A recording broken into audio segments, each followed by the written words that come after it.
Hello, everybody, and this is ranking every single One Piece arc up until Wano. I won't be ranking Elbaf or Egghead just because I'm not caught up. But let's go ahead and get into it here. My first one, Romance Dawn. This is the very beginning of everything. We meet Shanks and everything like that. I'm putting it in okay just because it's the beginning arc.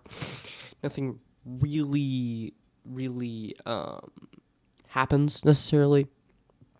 We meet Shanks. We get all the basic rundown. Drum Island. We meet Chopper. We have that iconic scene of Luffy holding the flag from Waffle. We have Chopper, Luffy climbing up with Nami when she's sick, finding a doctor, Dr. Kureha. I'm gonna say decent. I love Chopper, but like overall, the arc was just relatively. It felt kind of slow to me. A little dragging. We're also introduced to Vivi. Speaking of Vivi, Alabasta. Alabasta's very interesting arc to me. We have the Baroque works. We have the Alabasta Kingdom in the Civil War. We have Vivi trying to stop it. We have whoever has that falcon fruit surviving a nuke. We have very important lore in Alabasta. We get Nico Robin afterwards. It's an important arc. And I actually did enjoy it. I enjoyed Chopper and Usopp's fight against Miss Merry Christmas. And the dog cannon guy. I'm gonna put this in great. I really do love Alabasta. Now, Jaya. We meet Blackbeard. We meet Bellamy. We meet. This is right before Skypiea. We meet Blackbeard, Bellamy, and I believe Ace for the first time. I'm not 100% sure it's Jaya we meet Ace. I'm not sure. Do not remember. But, don't come at me, please. I am going to say Jaya. Jaya's indecent. Nothing insane happened. The one punch down to Bellamy happened, but that's about it. Skypiea. A controversial arc here. I really did like Skypiea. A little bit slow. People say you can skip Skypiea and be fine. No, you can't. There's so much imagery and stuff. I just feel like skipping Skypiea is not worth it to me. And also Skypiea is a really good arc. I think Enel is going to have a big part in the final battle, or closing out the battle. So that's going to be interesting. It's our first technical, introduction to Haki. If you think about it, because he's called it something, and now called it something else, but it was our first introduction to observation Haki. So that's that. The Golden Bell, Luffy's resistance, and all that. I'm gonna put it in okay. It's not like the most spectacular arc in the world, but we also showcased Robin's abilities to read poneglyphs and stuff like that. Long Ring, Long Land. My first thought is to put it here, but then after Luffy Foxy fight, it was really fun to watch. All the games and stuff. I'm still gonna put it in trash. It has its moments, but let's be real. It's Long Ring, Long Land. Water 7. We get introduced to one of the funnest characters on the Straw Hat Crew, in my opinion. Frankie. We get introduced to Frankie here. It's very nice. We get used to Iceberg, CP9. We get introduced to Lucci, somewhat into Robin's past. We get to know more about Robin here. So I'm just trying to, realistically, I think Water 7, for me, is going in great. Because it's a very strong arc. We get Frankie, we get Sogeking, we get all these different renditions of the Straw Hat Crew, and it shows Luffy's loyalty to his friends for like the real first time. We get that. So off to Enies Lobby. The stupid Marine calling a Buster call by accident, the fight with Zoro and long nose guy that's not Usopp, and we get Soge Sword. We get Luffy versus Lucci in Gear 2.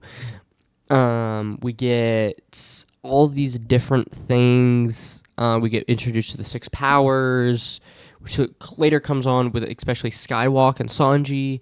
I believe this is a great arc. Post Enies Lobby. We just get a bunch of backstory here off to Thriller Bark. We have Garp yelling at Luffy and actually fighting Luffy for the first time we see in the series when he becomes a pirate captain. So, but personally, Post Enies Lobbies wasn't the most enjoyable time. I know it's relatively short, but now we get to one of my favorite arcs in One Piece. Thriller Bark is a peak arc. Hear me out. Is it a little biased because I love Brook? Yes. I love Brook. Brook is probably one of my favorite characters of all time. He is my third favorite character. It goes Ace, Zoro, Brook, then Luffy. But I really do love Brook. I think Nightmare Luffy is really, really funny and very, very interesting take on Moria's power. I think the zombies are really funny. Absalom and Lola have very, very like a side tangent, but really funny. Nami gets to shine. Gecko Moria, I think, is a really funny villain in that way. So, yes, we will put our first peak is Thriller Bark. Now off to the Sabaody Archipelago. And I feel like the Sabaody Archipelago is okay, because this is right before the time skip. So this is pre-time skip, pre-Marineford. They get sent away. They get here. They meet up with the Supernovas. Luffy rocks a Celestial Dragon. If I can see that moment where Luffy punches the Celestial Dragon right in his face again, I would for the first time. But I feel like Sabaody Archipelago is an okay arc. It doesn't do too much, but it's not bad either. Orangetown. I tried to get these in. I'm just running with it. Orangetown is very, very interesting here. We get introduced to Buggy and his crew. We get introduced to the dog that protects the shop. We get introduced to how Zoro fights. Truthfully, I think the main thing is Buggy the Clown in this arc. We see what Alvida's power is after Luffy rocked her. So I feel like Orangetown is a decent arc. It's not trash by any means, but is relatively decent. Amazon Lily. It doesn't do too much. We get Luffy and Hancock. I guess builds the relationship for the Marineford arc. Builds that relationship. Builds the importance of Boa, which I really don't know what is. Amazon Lily to me is not that good. We get introduced to Conqueror's Hockey, that Luffy does have it, but outside of that, nothing really insane. Impel Down. We get reintroduced to Bon Clay. Bon Clay does his thing. We get introduced to Ivankov. We get introduced to Blackbeard again post-power. We get Ace's backstory. We get introduced to Jinbei. We get the Bon Clay sequence. All the Impel Down monsters. Magellan, one of the underratedly strong villains in One Piece overall, just because of his fruit. I completely believe Impel Down is one of my favorite arcs. It is a peak arc. I love Impel Down, and you already know where Marineford's going. Marineford, we get Marco, we get Whitebeard, we get Blackbeard's power and stealing Whitebeard's fruit. We get Ace dying. We get all three admirals in the Shine. We get who else do we get? We get introduced to PX1. We get stuff about Kuma. We figure out Kuma is a part of the Revolutionary Army. We get a lot of stuff out of Marineford, not including just the Marineford arc in total. We get Sengoku's Devil Fruit. And we get Marco, which is very, very important for later. And this is post Sabaody Archipelago. So I believe this is not in the same language, but I think this is post Archipelago. Or this might be post time skip. 581 to 587. Yeah, this is post Marineford. Straight post Marineford, pre-time skip. We here is very, very interesting to me. I feel like this post-time skip or pre-time skip post Marineford arc really, really, really good. I guess it's including the time skip training, so I'm gonna put it at okay. It's very, very interesting. I find it appealing. We get introduced to Sabo. We get Ace backstory and all that stuff. Return to Sabaody. We have the fake Straw Hats running around. We get truthfully Luffy with Haki. We get new Zoro, which I love new Zoro. We get upgraded everybody. And I feel like Return to Sabaody is okay. It's nothing like insane, but it gets us like reinvigorated with the Straw Hats and their upgrades. 602. So this is leaving this is Fishman Island. So Fishman Island. Interesting. So Fishman Island is very, very important. I'm going to put it at great. It's not peak, but I do enjoy Horty Jones as a villain. I do enjoy everything from meeting Jinbei again, getting the Jinbei crew confirmation, and stuff like that. So I do agree with putting Fishman Island in great. May I add, these aren't in any order. At the end, I'm going to put them in order in their stuff. But right now, they're not in order. Punk Hazard. We get reintroduced to Smoker. We get reintroduced to Tashigi. We get introduced again to Law, but strong Law. Law has been stronger. We get time skip Law. Very, very strong Law. Get the alliance going. We meet Momonosuke and we meet Kinemon, which sets up for Wano. And that also sets up to Zoe. So this is really just a setup arc in my eyes. And we meet Caesar Clown. I hate Caesar Clown. For that, I kind of want to put it in trash just because of Caesar, but I'm going to go put it in decent. Syrup Village. One of the first arcs. This is where we meet Usopp. It's going in trash. We meet the sword guy. We learn Luffy's weakness can get cut, and all of that stuff. So it's okay. Baratier. We get Sanji. There's also Don Krieg. Decent. I'm gonna put it in decent.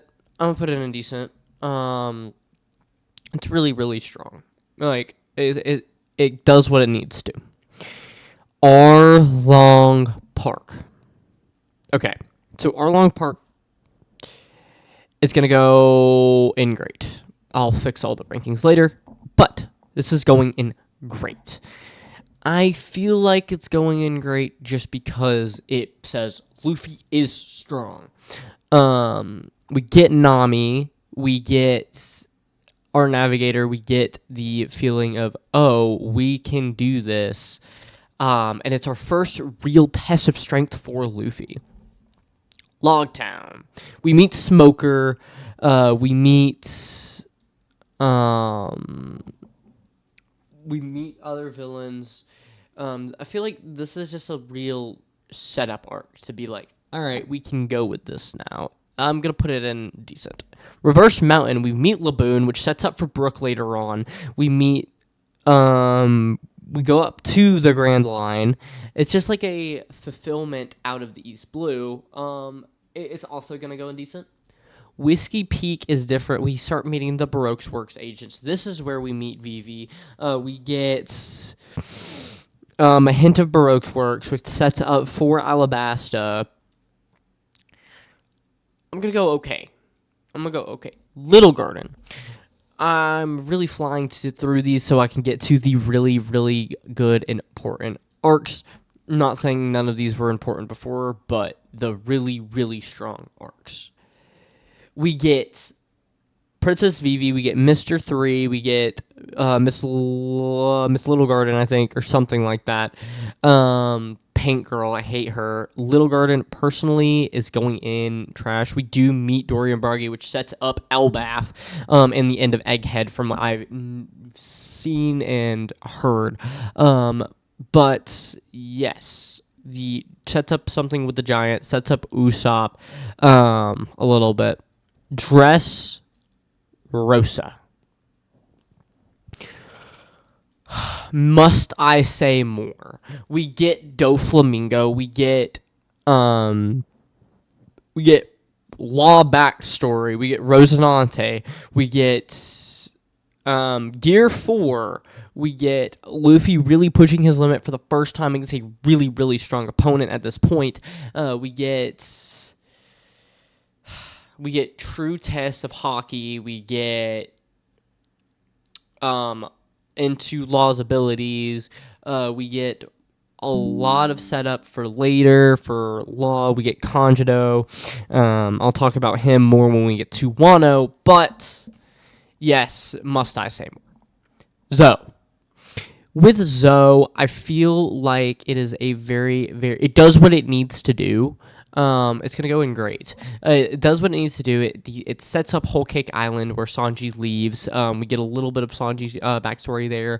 We get meeting Carrot. We get Pedro. We get the setup of Wano. We get the Pirate Ninja Mink Alliance. We get a red poneglyph. We get backstory. It does what it needs to do. Whole Cake Island. We get Luffy versus Katakuri. We get Snake Man. We get Big Mom, introduction to Big Mom, truly. We get all the sweet generals. We get Sanji backstory, which we never got until now. At this point, we got Sanji true backstory. We got Sanji evolution. We got Beji connecting back. We got a lot of Nami growth. We get Zeus for Nami for the first time. We get a lot of things. The main thing is Katakuri versus Luffy. Katakuri is one of my all-time favorite One Piece villains. I love Whole Cake Island, but what kills it for me is them staying in that damn forest for so long. It completely kills it for me. And that's why it's not in peak. But Reverie, I'm going to put in okay. It does what it needs to do. We get a little bit Sabo being in Marie Joie and all that. But our last arc.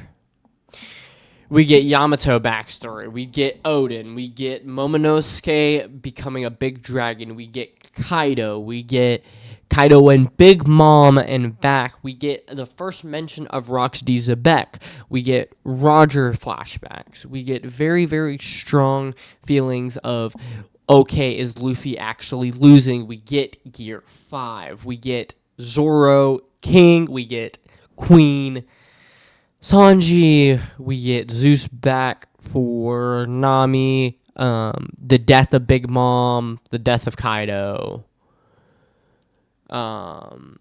So much setup. Wano's in peak. And I'm not going to do these two arcs because I'm not completely caught. All right. So let me do, the top is going to be the best in each category. Longling Wrong Land can go, actually I'm going to keep this at the top. I'm going to move Little Garden, and that's going to be that one. Reverse Mountain can go like in the middle. Drum Island staying. Post Annie's Lobby I agree with. Let's see. I'm going to put Skypiea here. I'm going to put Romance Dawn at the end. Little Return of Sabaody is going to be there. Okay, Zoe is going to move up. Alabasta is going to move back. I love Annie's Lobby and Water 7 together. Fishman Island I do like. Dressrosa is one of my favorite arcs. Thriller Bark, I'm gonna put Marineford at. I'm gonna actually put Dressrosa at 1, Wano at 2, Marineford at 3, and then Thriller Bark and Impel Down. And that will be my list.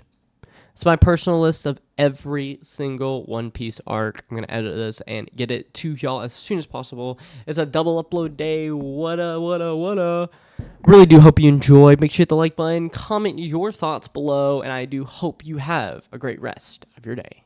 Goodbye.